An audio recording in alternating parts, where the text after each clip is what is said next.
We're going to be making the strap now for the snowman crossbody bag. You want to have 2 D-rings, 2 swivel lobster claw hooks, and 1 slider for the adjustable portion of the strap.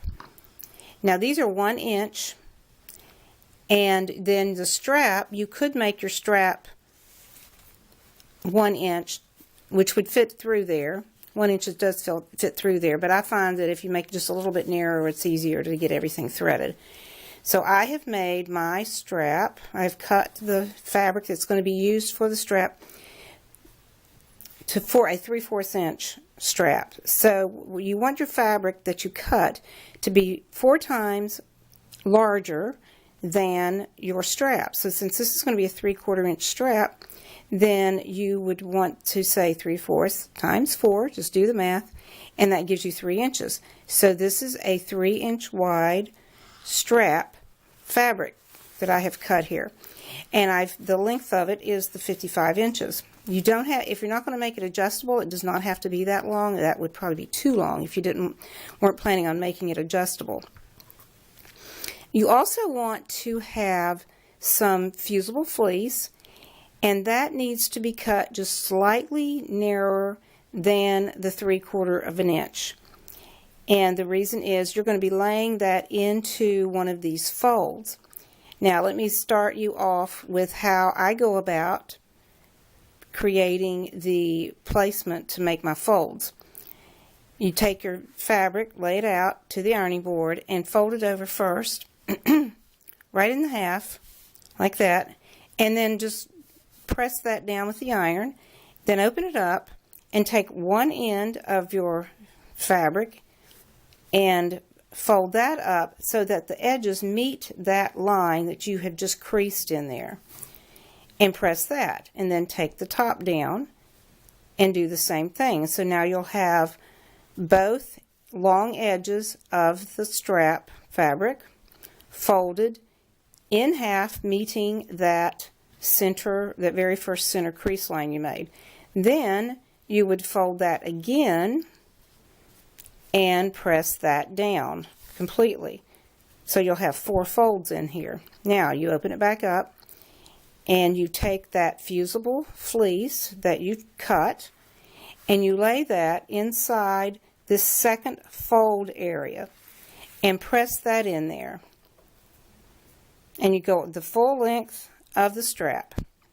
Once you get that all pressed in, you want to fold all this over again.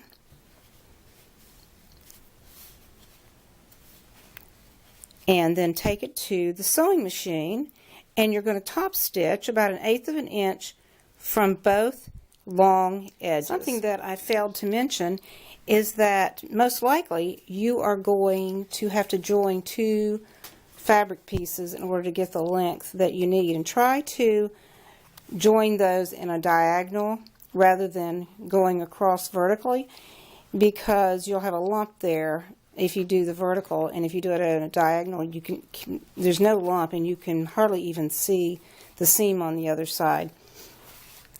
Also, you will want to trim your fleece so that it is just slightly a little bit shorter than the edges of the strap end, and that is because you're going to want to roll each of the short edges down on the inside before you fold that over, the long edges over on the ends, so that you have a finished, let me pull this one because I've already pressed this one,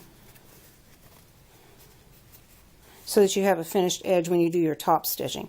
You're going to top stitch across that. After you get that sewn down, you're going to want to turn the strap right side down and lay it flat down and try to keep from twisting it, and pull the other end, the free end, around and thread that through one of your lobster claws, and then just let that hang loose and continue with the free end, going back to the slider and bringing it up through that left opening and back down through the right opening, and then thread that through your remaining lobster claw.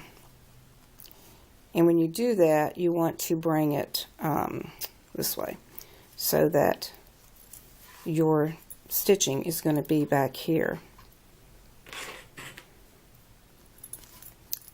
And when you get finished stitching that, you will have the shortest end of your strap, and then just by pulling it through, you'll be able to increase the length of it.